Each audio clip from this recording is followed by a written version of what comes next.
never change. Trump, you ever see the hats? Trump was right about everything.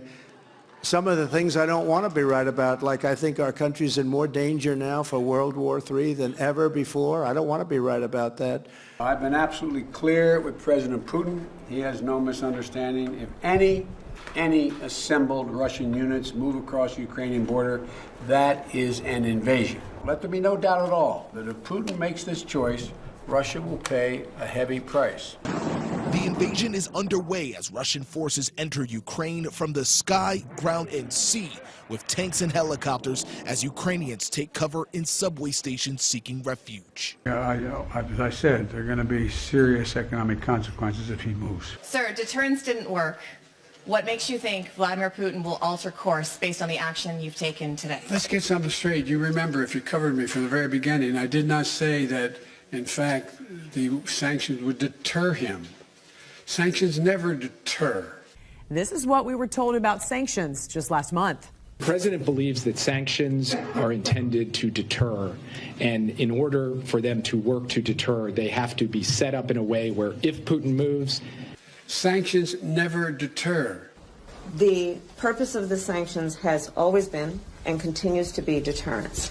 Well, the White House says those sanctions are the arrow in its quiver, right? And they don't want to take their shot because that's the deterrence they have against Russian aggression. Sanctions never deter. I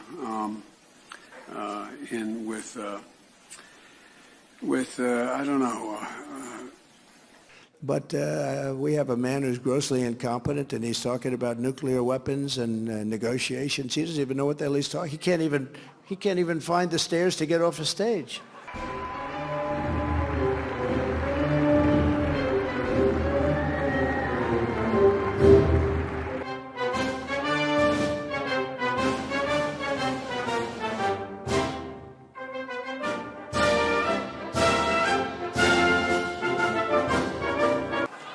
All right, there they are, there they are. They're all over the place. Jump off the front, but don't walk into the back wall.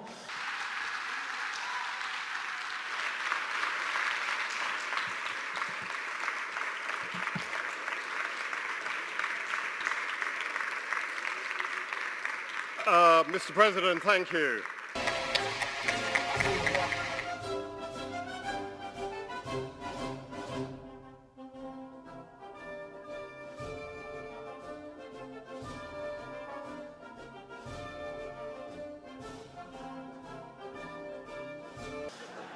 You ever see that? He finishes a speech, if you call it that.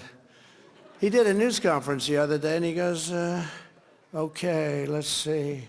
You know, I did news conferences in the White House. You. Okay, you would even, yes, we'll do you next, Jim. I'll do you next. Turn in CNN. President. Go ahead. One more follow-up. Should I let him have a little bit more? What do you think, Peter? Yes? Peter, should I let him have a little bit more? You. Sit down. Sit down. We'll get it. Just because you, sir. I'm changing it from fake news, though. Doesn't that undermine? Very fake news. I know, but aren't you? Yeah. Go ahead. Real news, Mr. President. Real news. Do it, okay? Jim, you. He did it. Jim Jones of NBC. Oh, is he here? Oh. I'd like to be able to take some questions, if I may. And I'm told that Dimitri of the Financial Times has the first question. President Biden, given that America is playing a key role in two major global crises, in Ukraine and in Gaza, does that alter your previous commitment to defend Taiwan from any Chinese military action? That we maintain the agreement that there is a one China policy, and that I'm not going to change that. That's not going to change. I would like to tell you the following. He's reading the answer. Next question, sorry, was Bloomberg. You and your administration officials have warned President Xi and China about interference in the upcoming elections. I'm wondering what would the consequences be if they do, in fact, interfere with elections? He's reading the answer, meaning he knows the questions and they write down the answer. He reads the answer. And, we're in a competitive relationship. China and the United States. But my responsibility is to make this rational and manageable, so it doesn't result in conflict. That's what I'm all about. That's what this is about. Meaning he knows the questions and they write down the answer. He reads the answer.